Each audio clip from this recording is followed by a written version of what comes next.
Les gens, des fois, me demandent « Ah, Nancy, qu'est-ce qu'on fait quand ça va mal? » Tu sais, comme je ne sais plus quoi faire. C'est comme si j'ai tout essayé ce que je savais, là, puis je ne sais plus quoi faire d'autre. Je voudrais te faire une petite expérience. Imagine-toi que tu es en train de marcher dans un tunnel qui est complètement sombre. Un tunnel que tu n'as jamais visité auparavant.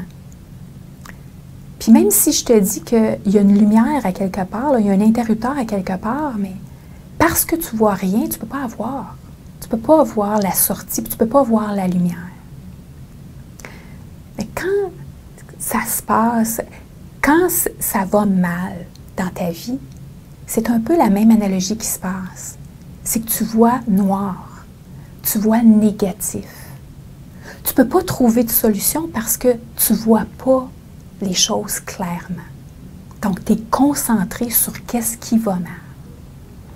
Le fait d'avoir des ressources, plein de ressources puis de techniques à la portée de la main, c'est comme si tu avais une lampe de poche sur toi constamment pour éclairer ton chemin à toutes les fois où est-ce que tu vas vivre des situations difficiles, des situations où est-ce qu'il va faire noir, ça va être négatif.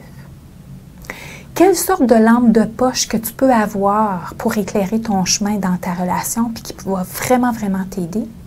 C'est celle qu'on appelle la gratitude.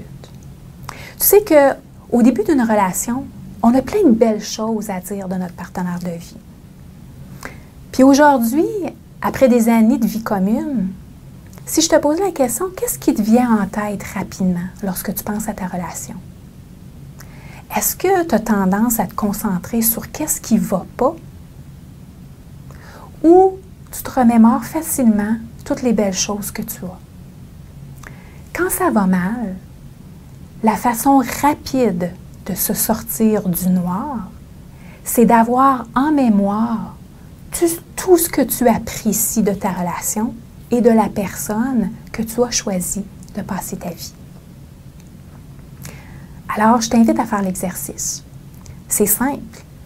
C'est de prendre le temps de nommer ou d'écrire tout ce qui est beau, tout ce qui est bon, tout ce qui est excitant de ta relation et de ce que la relation t'apporte.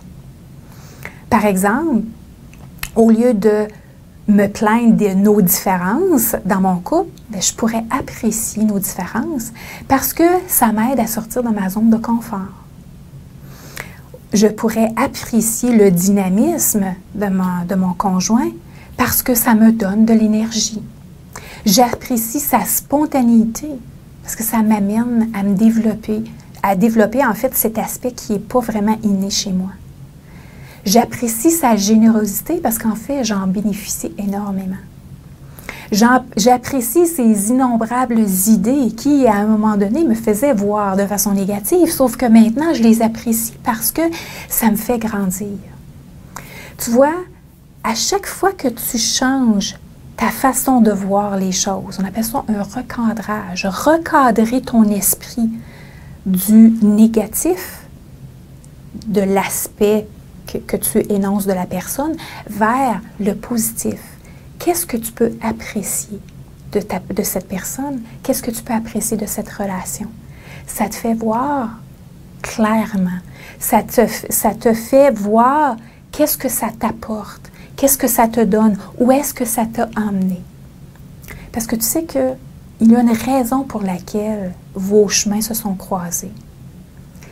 Et si tous les deux, vous restez concentrés sur ce que vous appréciez de chacun, l'un de l'autre, vous risquez de rester ensemble et de vivre heureux très longtemps.